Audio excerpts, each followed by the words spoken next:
सभी प्रभु प्रेमियों को मेरा प्यार भरा राधे राधे। इस वीडियो में हम चर्चा करेंगे एकादशी व्रत की। कब है एकादशी, कब होगा पारायण, और इस एकादशी के पुण्य से कौन कौन से प्रकार के पापों का नाश हो जाता है। भगवान श्री कृष्ण ने धर्मराज के पूछने पर बताया, इस एकादशी का जो नाम है वो सफला एकादशी है।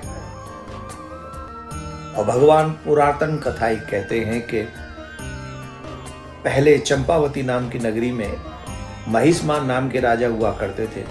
उनके 4 पुत्र थे, उनमें लुम्पक नाम का सबसे बड़ा पुत्र था। जैसे आजकल नहीं, पैसे वालों के बच्चे घूमना फिरना, मद्यपान करना, परस्त्री गमन करना, वैश्य गमन करना, ये सारे दुर्व्यवहार उसमें थे, जिसके कारण उसके पिता ने दुखी होकर उसको राज्य से बाहर निकाल दिया था।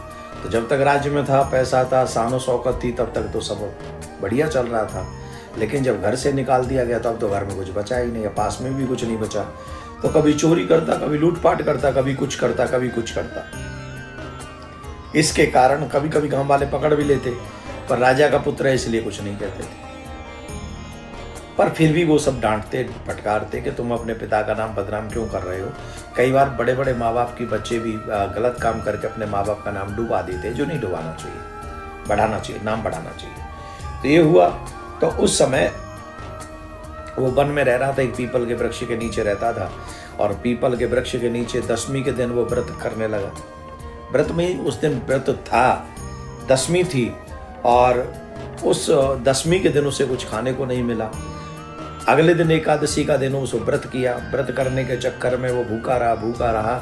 तो एकादशी का व्रत हो गया। पीपल के वृक्ष के नीचे सर्दी के कारण, सर्दी पड़ रही थी, सर्दी लग रही थी, तो उसे नींद भी नहीं आई।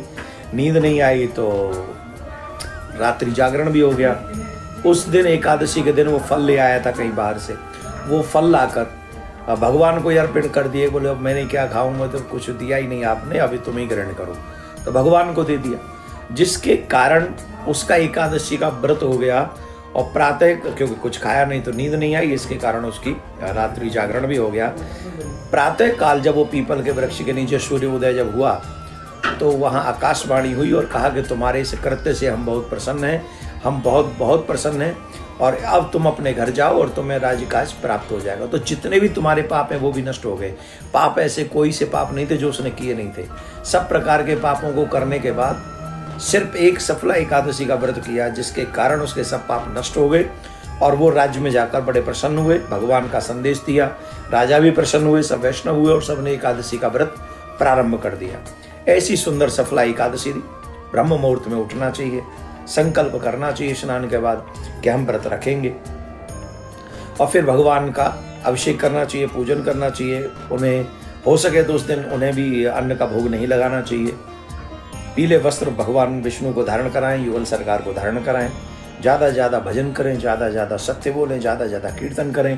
पृथ्वी शयन न करें तो ज़्यादा अच्छा है। रात्रि जागरण करना चाहिए। आदि आदि ये क्रिया हैं जो आप सब जानते हैं। ब्रह्मचर्य का पालन, सत्य का पालन, क्रोध का त्याग, आदि आदि सब कार्य व्रत में महत्वपूर्ण है। ये कार्य करने पर सफला एकादशी तमाम अनेकों प्रकार के पापों का नाश करके आपको भगवत प्राप्ति कराएगी।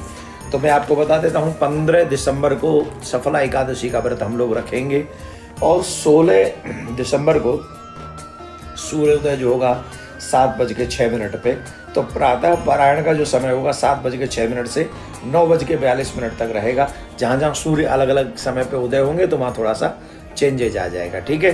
तो सफला एकादशी में प्रिया कांजू सरकार आपके प्रत्येक मनोरथ को सफल करे, ऐसे प्रार्थना करता हूँ।